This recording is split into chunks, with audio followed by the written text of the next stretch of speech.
We will have to consider our planet as the only inhabited planet until some new breakthroughs are made.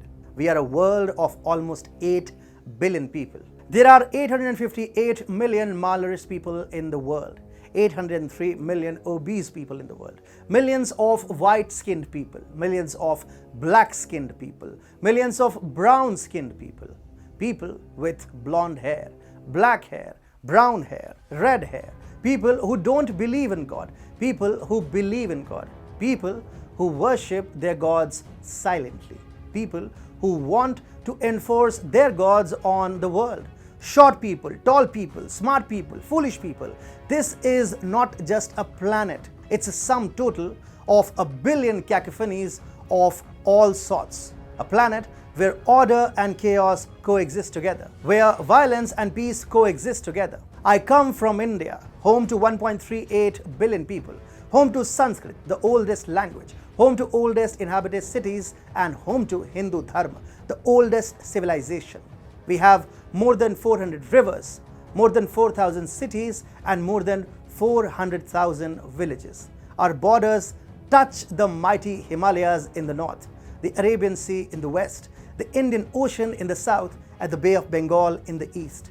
At its prime, India stretched from Singapore in the east to Syria in the west. You see, there is a reason India is called not just a country, but a subcontinent. And these unique features of our geography and culture have taught us to never stamp our cultural supremacy on anyone. So I would, with folded hands, ask the esteemed United Nations, who the f*** do you think you really are? Hi and welcome. You're watching TFI Global, the foreign affairs and geopolitical analysis arm of the TFI Media Group. I am Atul Mishra, the angry Indian in this case. And in this video, I'm going to rip into the United Nations. Let's begin. I keenly followed American and British coverage of the Russia-Ukraine war, and I could find a common theme in both coverages. They extensively ranted about white men with blue eyes fighting white men with blue eyes. And this rascality was limited not just to one publication.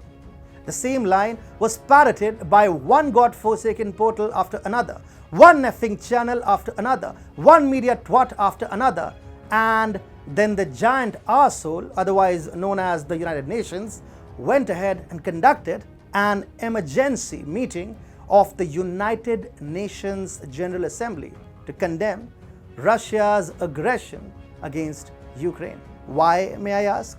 The answer to a why from a brown man like me is likely to fall on ears clogged by horseshit, so I will give myself the opportunity of answering myself.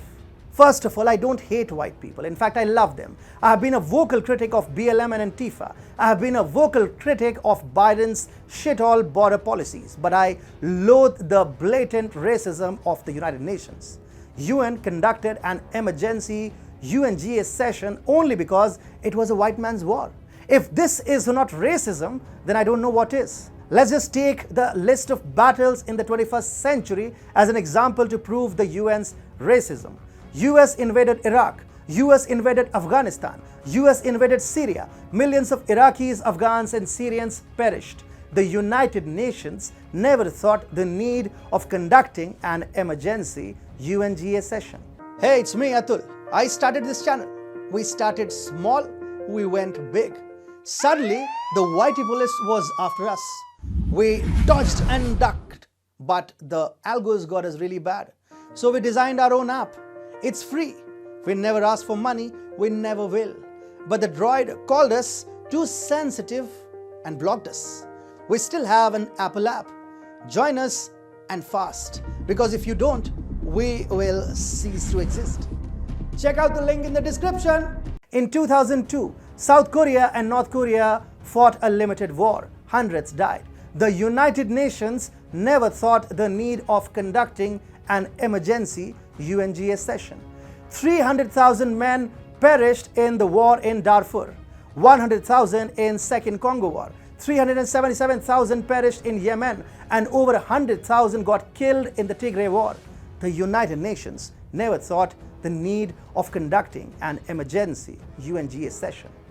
And if we talk about the wars before 2001, then India alone has featured in 3 major wars against Pakistan and 2 wars with China. India loses its brave soldiers to ambush attacks by Islamic terrorists almost every day. There were never any emergency UNGA sessions for India to condemn Pakistan or China. So what is so special about the Russia-Ukraine war? The death toll hasn't even crossed 1,000. No cities have been carpet bombed. There is no large-scale civilian killing. There is nothing out of the ordinary. Just 2 countries squabbling over some petty disputes. There is nothing for an organization that calls itself United Nations Organization to conduct an emergency meeting unless it is to show the fact that the colonial era is still not over.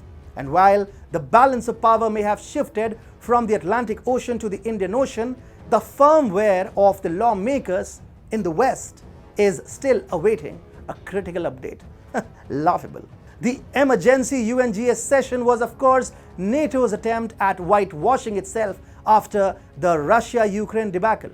But at the core of it lies a message that the importance of white skin supersedes all other shades of skin.